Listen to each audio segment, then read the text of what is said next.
Hi there, how's it going? This is Ed Kohler with Where to Live, and I just want to run you through a quick tip I have on how you can get your blog posts on Twitter automatically, and also done in a very tweet-friendly way. So if you take a look at the screen right now, one thing you can see is there's a tweet up from the Where to Live Twitter account where it says new post, and then it gives basically the title of the post followed by a link that's a shortened link using a service called Bitly. And if someone clicks on that, it'll take them right over to Where to Live. So let's see if I click on that here. It took me directly to that blog post. Well, the nice thing about this is that it's automated. So every time I, for example, write a blog post on wheretolive.com, that automatically will go out to Twitter. So I don't need to take the time to do an additional step to get that published out to people on Twitter. So I'd like to show you how you can do the same thing for your blog together with your Twitter account. And just so you know, before you get started, one other thing that you would need to have to make this work as the best way as possible is a Bitly account, which is bit.ly. It's a URL shortener account, and if you have an account set up with them, it'll allow you to get more tracking information in terms of how many people click on the links that you put out through Twitter. So the site then we need to go to is called Twitter Feed, and Twitter Feed is the site that will continually monitor your blog posts to see if there's anything new that's come online. Once it finds something new, it'll take the URL of that new blog post, shorten it down, grab the title, and then send out a tweet on your Twitter account. So there's a little bit of configuration that needs to be done here to make this work really well. And just to show you how it's done, I'll use one of our clients, Prudential New Jersey Properties, as an example. So if I go here and I type in a feed name, this can be anything because it's just internal for you. So I typed in Prudential New Jersey Properties, and then after that, I need to type in the URL of your blog's RSS feed. And if you're not familiar with what that is, if you go to your blog, like say into the blog itself, I'll go here. Along every one of your blogs, you should be able to find a link called RSS. And if you right click on that, you should be able to copy the link location. Or also if you just click on it directly, you could copy it from the address bar along the top. So it'll probably say feedburner.com/Prudential New Jersey Properties blog in this case. So we need that URL. I'm going to go back over to Twitter Feed now. I'm going to paste that in. And after doing that, I'm now going to go to Advanced Settings and check a couple more boxes. So you can choose how often it's going to check to see if there's something new there. By default, it says an hour. That should be fine because you guys aren't doing really high volume type content here. So if once an hour it goes to see if there's anything new, and assuming it finds something new, you'll then post up to one new entry. So for example, if for some reason you posted 3 things in the last hour, it will only tweet out the most recent of those. So that way Twitter won't just get overwhelmed with tweets. The next line here is actually probably one of the most important, and that is to set the post content to title only.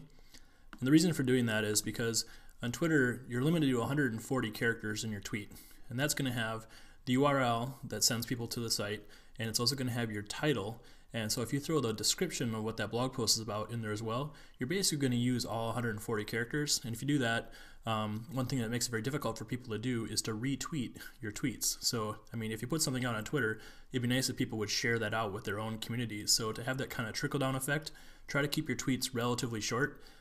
If you save, say, 20 characters or so, that's usually enough. So, you know, if you max them out, it'll say 120 characters.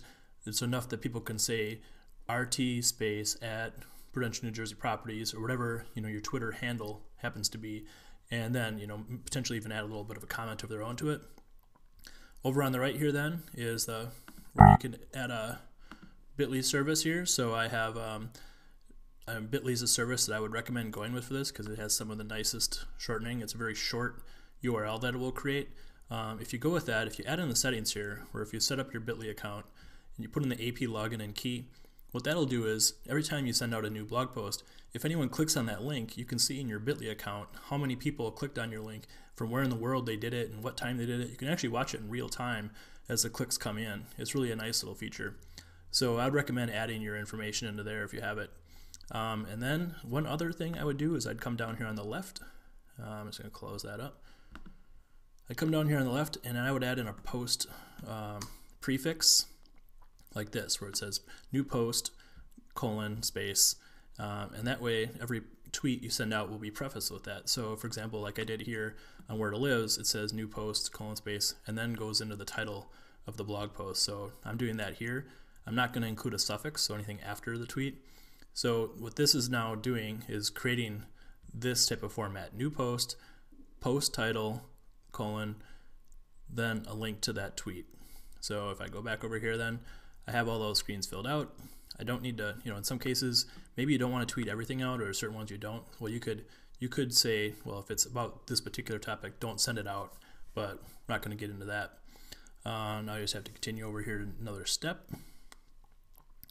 Oh, and one thing I forgot to mention earlier that I would recommend doing is be logged into your Twitter account before starting this process. That will give you another nice little advantage, because when you get to this screen, we're now authenticating Twitter feed to your Twitter account. And so what that is doing is, from Twitter feed, we're going to get passed over to Twitter, and Twitter's going to say, do you authorize Twitter feed to have access to your account?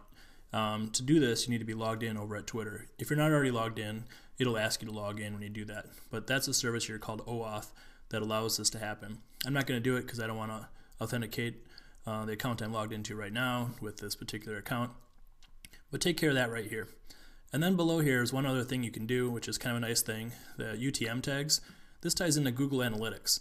So if you fill out the fields at the bottom here, this will allow you to see in your Google Analytics reports, are people clicking on this? Are they converting to leads? How long do the people coming from Twitter stick around on the site? All those type of things, because you could filter down by source or medium or campaign within your account to see exactly how the people who came from your tweets to your website, how they're behaving. So by default, they have it filled in here with Twitter feed and Twitter for the source and the medium.